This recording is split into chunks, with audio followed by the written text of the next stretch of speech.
Pois bem, vimos já então como se organizam esses órgãos de administração. E agora nós vamos começar a tratar de matérias que são comuns a todos os administradores da SA. Sejam, portanto, membros do Conselho de Administração, sejam diretores. E essas normas comuns aos administradores, em primeiro lugar, dizem respeito à sua elegibilidade, ou seja, quem pode ser eleito para ocupar o cargo de administrador de uma sociedade anônima.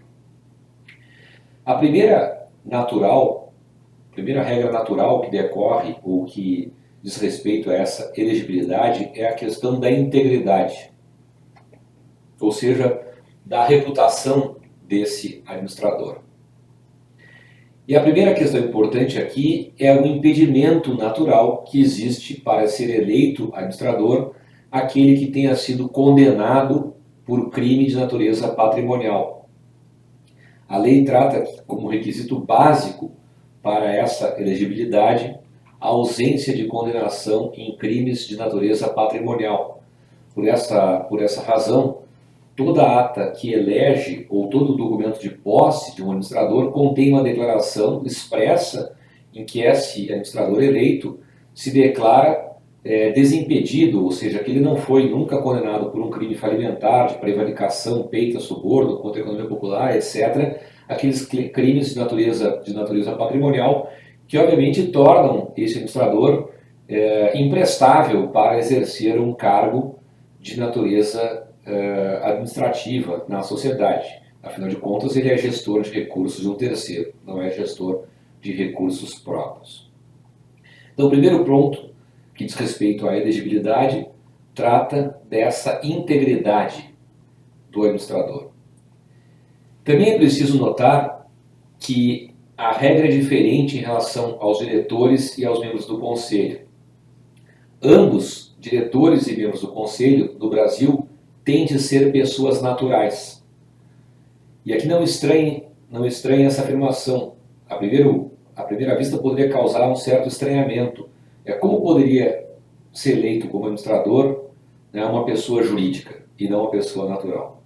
Mas a verdade é que alguns países admitem essa figura e mesmo o direito brasileiro, até não muito pouco tempo atrás, na vigência do Decreto 3.708 de 19, admitia na limitada a gerência delegada, ou seja, a administração de uma limitada era exercida por uma outra sociedade, ou seja, uma delegação de uma sociedade a outra, e na verdade, ao fim e ao cabo, então a administração dessa delegante era exercida por quem exercia a administração na prática da delegada. Isso não existe mais no direito brasileiro e atualmente a administração é apenas necessariamente integrada por pessoas naturais, ou seja, não pode haver a figura de uma sociedade administrando outra. Mas outros países ainda admitem esse modelo de gestão corporativa. Ora, o que existe diferente aqui, com relação a uma regra específica, é que no caso das SAs, o diretor obrigatoriamente tem de ser uma pessoa natural residente no Brasil. E a lei admite que membros do Conselho de Administração não sejam residentes no Brasil. Ou seja, é possível que alguém exerça o cargo de membro do Conselho estando lá domiciliado nos Estados Unidos, na França, no Japão. Qual é a lógica por trás dessa distinção aqui, em que o membro diretor tem que ser residente no Brasil e o membro do Conselho não? A lógica é a diferença da natureza da deliberação. O diretor é representante executivo, participa do dia a dia. O membro do Conselho de Administração participa de um órgão colegiado, em que todos nós sabemos, hoje, muito mais do que nunca, que é possível que essas reuniões aconteçam de forma absolutamente virtual por meio dessas novas tecnologias, como Zoom, Google Meets, Whereby, Teams e daí por diante, em que todos nós, durante a pandemia, nos tornamos verdadeiros especialistas. Esses membros da administração, sejam diretores ou sejam membros do conselho, eventualmente podem ter de prestar uma garantia da sua gestão. Ou seja, como eles têm deveres e responsabilidades, é possível que o estatuto ou que a Assembleia estabeleça uma caução, estabeleça a obrigação de que esses administradores prestem garantia a respeito garantia para uma eventual responsabilidade que eles venham a sofrer na administração da sociedade. Eles podem dar uma caução em ações da própria companhia, podem dar em garantia uma aplicação financeira, um CDB do banco, podem dar em garantia um imóvel. Qual é a função dessa garantia aqui? Em havendo a caracterização de uma responsabilidade desse administrador por prejuízos que eles causem à sociedade, esse administrador, de certa forma, então, garante a reparação do prejuízo causado por meio desse bem garantido. Ainda na questão da parte genérica desses administradores, nós devemos ter presente que esse administrador é investido por meio de um termo de posse. Esse termo de posse é mandatório, num prazo de 30 dias após a sua eleição, tem de haver a assinatura desse termo de posse, porque muitas vezes o administrador não está presente no ato que o elege, seja ele Assembleia Geral ou reunião do Conselho. Então essa posse em 30 dias é condição necessária, sem a qual decai, fica sem efeito a eleição. O termo de posse representa a aceitação do administrador para o cargo que ele foi indicado. E o termo de posse representa também, de certa forma, uma data efetiva do início das suas atividades, na medida em que pode haver um interregno de tempo entre essa eleição e a investidura. No mais, um ponto importante, ainda nessa questão geral, diz respeito à renúncia. Assim como o administrador pode a qualquer momento ser destituído pelo órgão que o elegeu, seja Assembleia, seja Conselho de Administração, também o administrador pode, ele próprio, a qualquer momento, renunciar ao seu cargo, independentemente de qualquer motivação. A motivação até pode ser dada, mas essa motivação ela é supérflua, ela é desnecessária. Por quê? Porque bastaria o próprio desinteresse do administrador de continuar exercendo sua função para tornar mais do que recomendável o encerramento da sua gestão.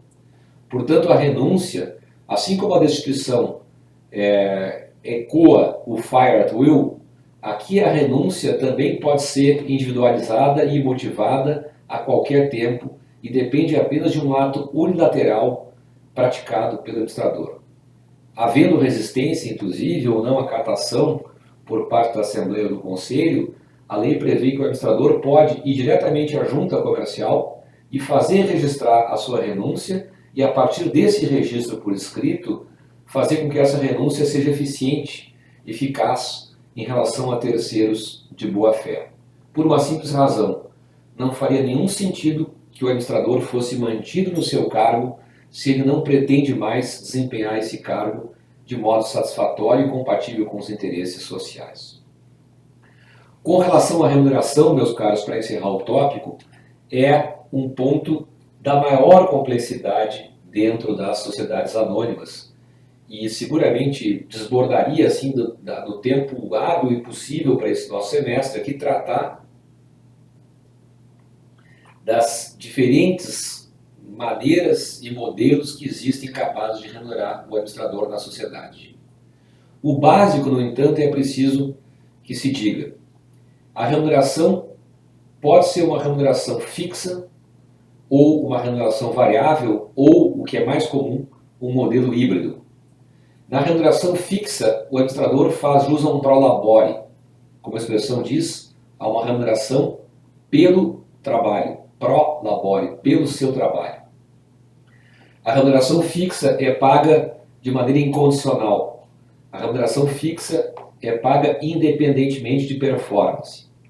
Já a remuneração variável do administrador costuma ser ou um percentual do resultado apurado pela companhia ou uma remuneração fixada a partir do cumprimento de metas específicas que foram estabelecidas para cada administrador.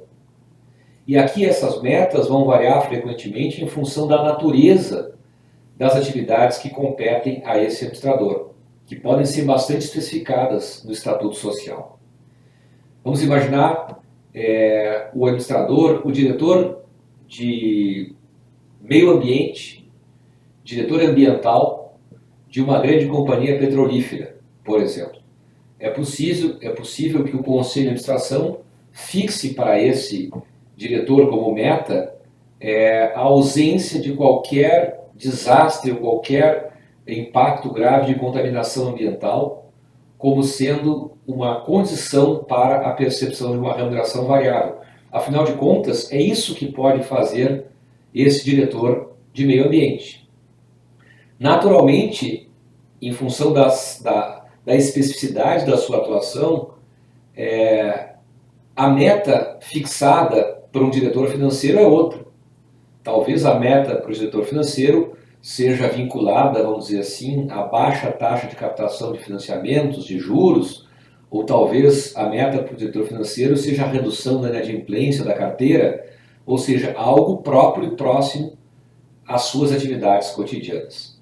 Portanto, meus caros, essa remuneração variável costuma ser atribuída e fixada de acordo com o cumprimento de metas específicas, compatíveis com a natureza específica das atividades de cada um desses diretores, que é necessariamente segmentada em companhias, e tanto mais segmentada quanto maior for o porte dessas companhias em atuação.